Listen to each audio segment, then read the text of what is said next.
Hey YouTube, it's Tanya, VSG Tanya 2011, and I'm coming in with my week 54 update. Um, I'm gonna do a quick update. I had some stuff going on today I'll talk about, but gonna try and go through this pretty quickly. We're watching the Saints game, and it's halftime, so I gotta do it quickly. Look, I love Saints football. This used to be my favorite t-shirt to wear to the games, and now it's a night shirt because it's so big. But I still love my Saints football, so. Okay, straight for the numbers. In the beginning, I was 272.8. Had my surgery November 17th, 2011. I was 255.6.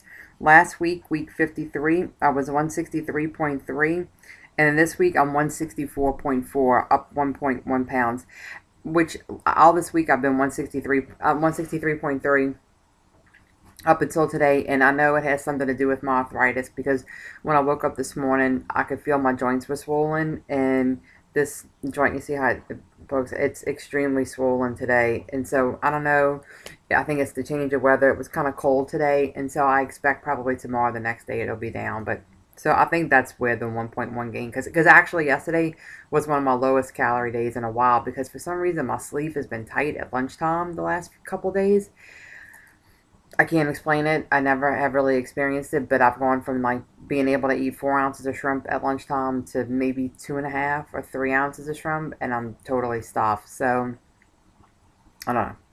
Just is what it is. So anyway, that's my numbers. I want to talk real quick about my hormone level issue. I kind of talked about last week that I needed to talk to my doctor about it, and she finally called me back on Tuesday, I think it was, and so this is what the deal is. Well, actually, I can't remember what I said in my last video when it was, but they had said I was low on iron, so I have started taking my iron every other day, and yeah, I did say in my last video, and um, I got a bunch of good comments, and Janine, Pinkfish Lily, and Alessia, Journey New Life, um, both told me I need to take vitamin C with my iron, and apparently I wasn't even thinking. I've been taking my iron with in the morning at the same time that I'm drinking coffee with milk and I'm drinking my protein shake with milk, and you're not really supposed to take iron with calcium, so my body may not have been absorbing the iron like it should have been.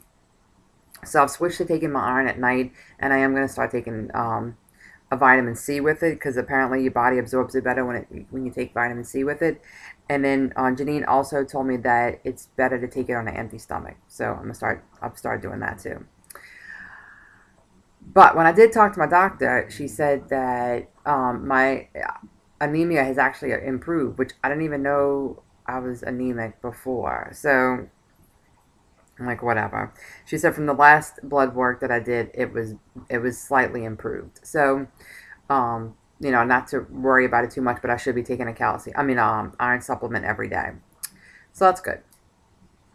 Now, hormone level, I told her, the estrogen level was very low. It was 14. And she said that that level can fluctuate throughout the month and that we really need to test it at different times to see if it's always consistently low or if it just happened to be in a downswing at the time the blood was drawn. So in a couple months, we'll probably do blood work again.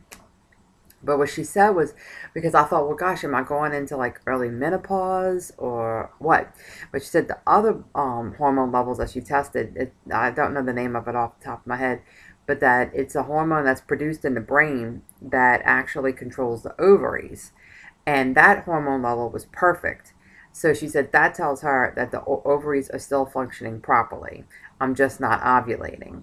Um, and she said that she thinks that my body just still has not recalibrated since the rapid weight loss, and that she really would not be worried about it. That all the blood work that she did, if there was some kind of tumor either on the brain or in the ovaries, that the blood work would have shown it because my other hormone levels would have been way out of whack.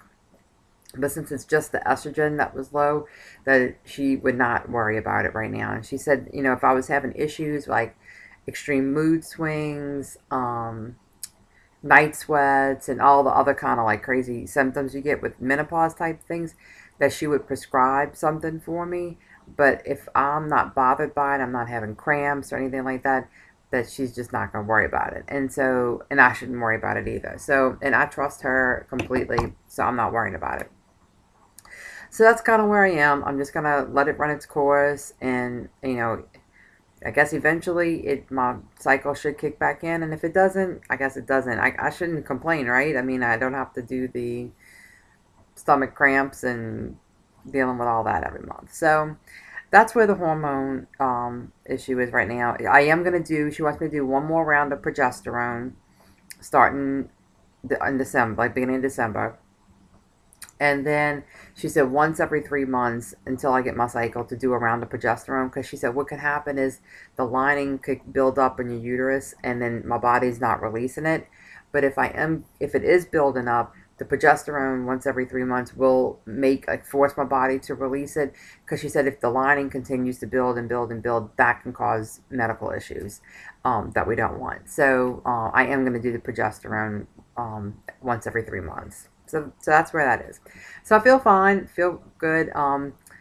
I did good with not having leftovers from Thanksgiving, so I'm happy with that. The only leftovers I had was melatonin casserole, and I don't know if everybody eats melatonin, or if that's a southern thing. I don't know.